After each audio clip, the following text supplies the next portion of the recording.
అసలు కేసీఆర్ సారు 10 ఏళ్ల పాలన చేసిన అప్పెంతో ఎరికేనారా నీకు? 7 లక్షల కోట్లు. మన 7 లక్షల కోట్లు 7 లక్షల కోట్లు అనకు అలకదా కూడా. రిజర్వ్ బ్యాంక్ ఆఫ్ ఇండియా లెక్కల ప్రకారం కేసీఆర్ సారు 10 ఏళ్లలో చేసిన అప్పు 3,87,000 కోట్ల రూపాయలు. దాంట్లో సమైక్య రాష్ట్రంగా ఉండి ఆంధ్రప్రదేశ్ రాష్ట్రం తోటి మన రాష్ట్రం ఏర్పడేటప్పుడు 72,658 కోట్ల రూపాయల అప్పు మనకు పంచితే వాటితోటి కలిపే 3,87,000 కోట్ల రూపాయల అప్పు అయింది మనకు.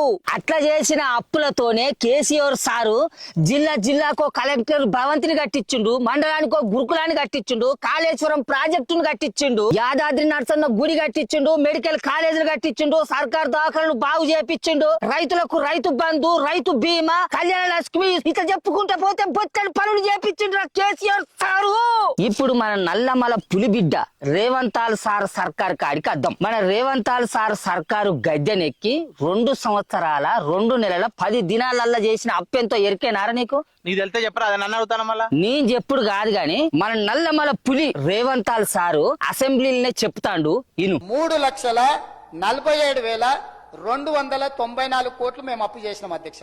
ఎప్పటి నుంచి? 1/12/2023 నుంచి అధ్యక్ష. బాగా సభ్యులందరూ వినాలి. మంచిగా నాటిను 28/2/2026 వరకు దాదాపుగా ఈ 27 నెలలలో మేము తెచ్చిన అప్పు 3,47,294 కోట్ల అధ్యక్ష. ఆ అప్పుతోటి ఏం చేసిండ్రా? ఓ బళ్ళు కట్టించిల్లా, ఓ గుళ్ళు కట్టించిల్లా, ఓ రోడ్లు వేసిండ్లా, ఓ ప్రాజెక్టు కట్టించి రైతుల పొలాలకు నీళ్లు బారిచ్చిల్లా. ఏం చేసిండు చెప్పరా అప్పుతోటి? 6 గ్యారెంటీలు అమలు కోసం అప్పు చేస్తాను కావచ్చే.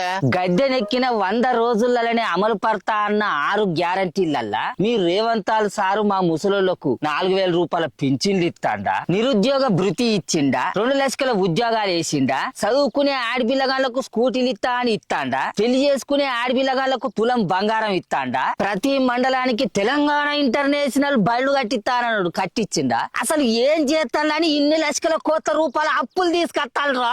మన నల్లమల పులి ఇప్పుడు తీసుకొచ్చిన అప్పు ప్రకారం ఏడాదికి ఎన్ని లక్షల కోట్ల అప్పు అవుతుందో ఎరికేనారా? లెక్కలు రావే. సంవత్సరానికి 1,80,000 కోట్ల రూపాయల అప్పు అవుతుంది. 2 ఏళ్లనే గిన్ని కోట్ల రూపాయల అప్పు తీసుకొస్తే ఇంకా 3 ఏళ్ల పాలన ఉన్నది. అంటే ఈ లెక్కన ఇంకా ఎన్ని లక్షల కోట్ల రూపాయల అప్పు తీసుకొ